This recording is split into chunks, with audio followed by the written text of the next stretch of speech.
Halo semuanya, kita bertemu lagi di kuliah 8. Maaf saya ada kesalahan dalam melihat jadwal, jadi terlambat untuk memasukkan kuliah yang ke-8 ini. Baik, saya akan share screen materi untuk kuliah yang ke-8. Kita akan membicarakan tentang deteksi protein.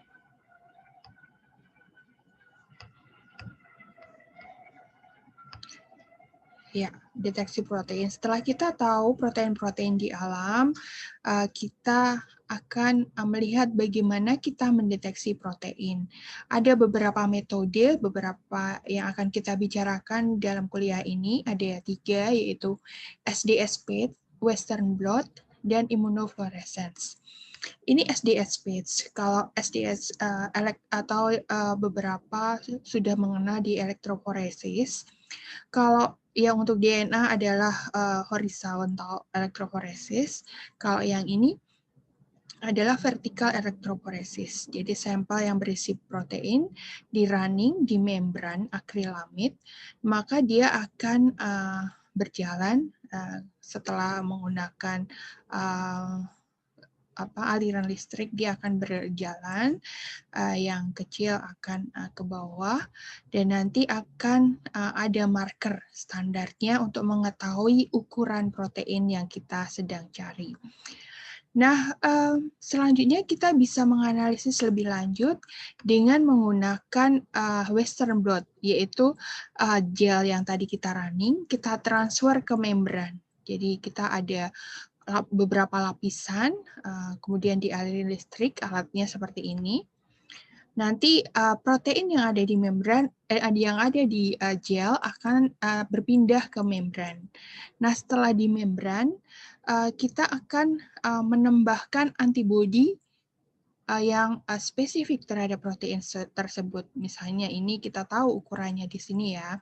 Kalau di SDS-PET, dia akan samar-samar, tetapi setelah di Western blot, apalagi dengan spesifik antibodi, maka akan terlihat, kita yakin protein itu yang kita cari. Nah, sebenarnya teknik blotting itu ada bermacam-macam, yaitu ada Southern, Northern, dan Western. Jadi untuk DNA, mRNA, dan protein. Jadi kalau ingin menggali lagi sebenarnya blotting itu. Kalau Eastern, kita juga melihat bagaimana protein setelah post-translational modification. Nah, ini map-nya blotting kompas, jadi bisa dilihat untuk apa sih itu jenisnya. Nah, selanjutnya kita belajar yang namanya immunofluorescence. Jadi, kalau kita deteksi protein, kita menggunakan antibodi. Nah, antibodi itu bisa diikat dengan pewarna atau fluorophore, yang kemudian kita bisa baca fluorescence-nya dengan mesin. Ini contohnya fluorescence dan laser scanning microscope. Nah, di dalamnya ini termasuk dalam teknik bioimaging. Nanti kalau ada yang tertarik di bioimaging, sebenarnya ini adalah seperti fotografi, tetapi kita objeknya adalah yang kecil-kecil menggunakan mikroskop. Awal kita harus memanipulasi sampel menjadi suatu preparat. Jadi kita harus fiksasi. Fiksasi adalah seperti kita freeze ya, mempause. Kalau kita lihat film, kita pause, dia akan berhenti di situ. Dan itulah capture step yang kita inginkan. Selain itu, dalam fiksasi kita untuk menstabilisasi bentuk, untuk menghilangkan proteolytic enzim, untuk memperkuat sampel, dan untuk melindungi sampel dari kontaminasi mikrobial. Setelah fiksasi, kita ada tahap permeabilisasi.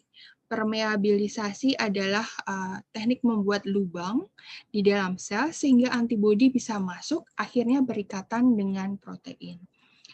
Kemudian ada staining.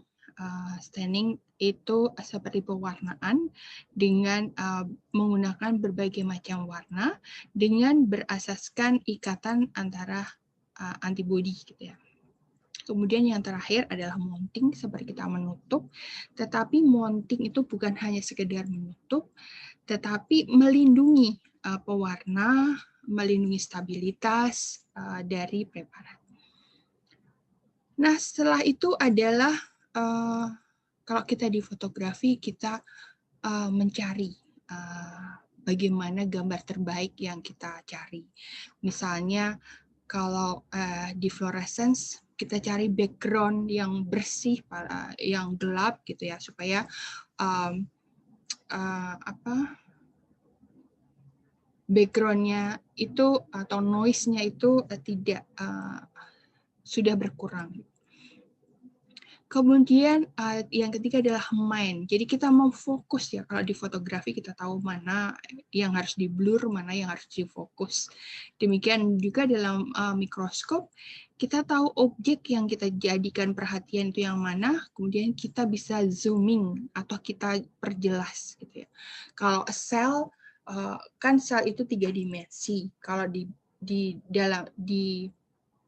tuangkan dalam 2 dimensi, berarti kan kita akan fokus ke bagian mana, yang atas, bawah, tengah, dan sebagainya.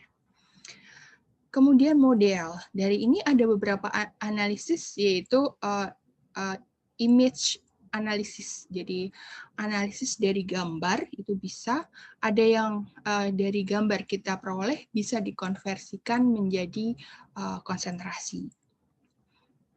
Nah, ini beberapa contoh bioimaging menggunakan fluorescence dan bermacam-macam warna dari fluorophore. Jadi kalau mungkin sudah belajar juga di sini untuk mengeksplorasi pewarna-pewarna alami, ya. Kalau di biologi ada yang dari ganggang, biasanya dari ubur-ubur. Itu kalau kita bisa, atau dari tanaman juga, kalau kita bisa memperoleh dan mengisolasi jatuh warna, itu kita bisa nantinya dieksplorasi lagi, bisa menjadi berbagai macam produk ya. Nah, demikian juga ini fluorescence, awalnya itu diisolasi dari ganggang yang fluorescence, tapi sekarang sudah bisa digunakan untuk bermacam-macam. Jadi prinsipnya kalau fluorescence ada energi cahaya yang diserap, kemudian dikeluarkan. Jadi ada excitation dan dikeluarkan menjadi emission. Biasanya yang dikeluarkan itu panjang gelombangnya lebih besar. Gitu ya.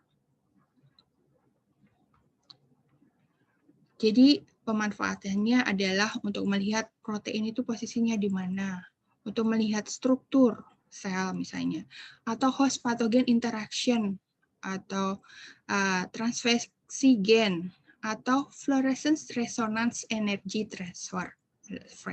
Ini banyak manfaatnya. Jadi kalau suatu benda itu berdekatan dan dia ada fluorescence, dia mengeluarkan fluorescence yang dapat eksitasi fluoresen yang satu, nah dalam jarak yang paling dekat, maka benda yang kedua tadi akan berfluoresens mengeluarkan emisi. Itu tandanya kedua benda itu sudah dekat. Nah ini dijadikan metode untuk melihat tadi interaksi antara dua organel misalnya, dua vesikula, atau bermacam-macam. Ini bentuk kolokalisasi ini antara antibodi untuk mendeteksi HIV dan TB. Terlihat di sel ada keduanya.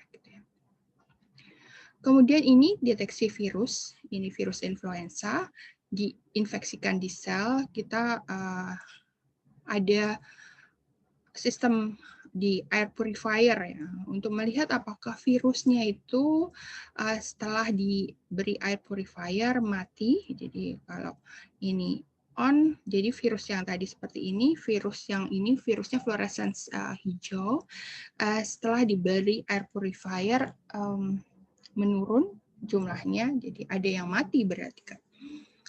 Kemudian melihat sel kanker, ini ada alpha smooth muscle actin, ini banyak juga digunakan. Ini sel-sel kanker payudara, dilihat bagaimana bentuknya di alpha, bentuk aktinnya, ya, jadi ada perubahan di situ.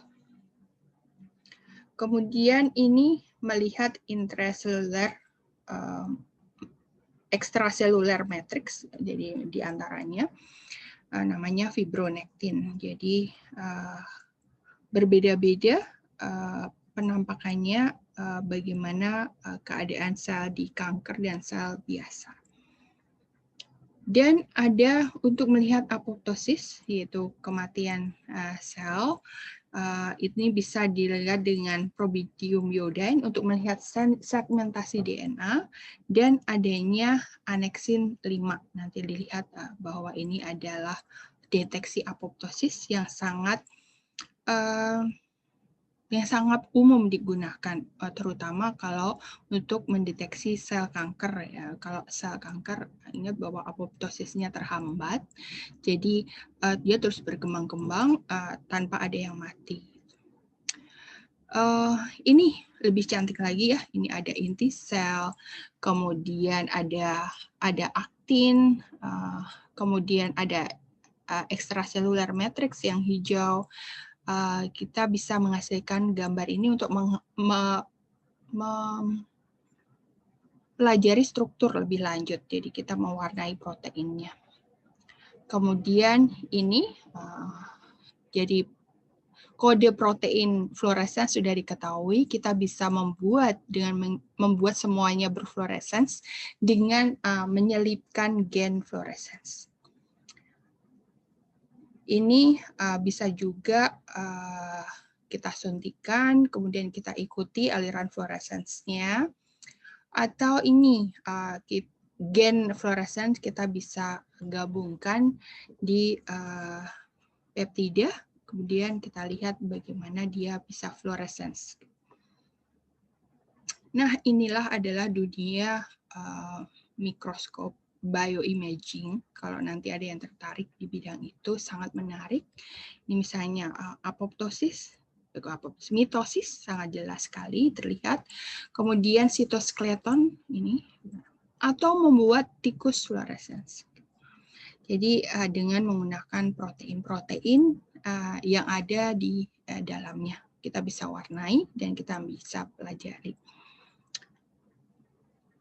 Ini juga bagian lain, jadi kita banyak sekali menggunakan fluorescence untuk mendeteksi apakah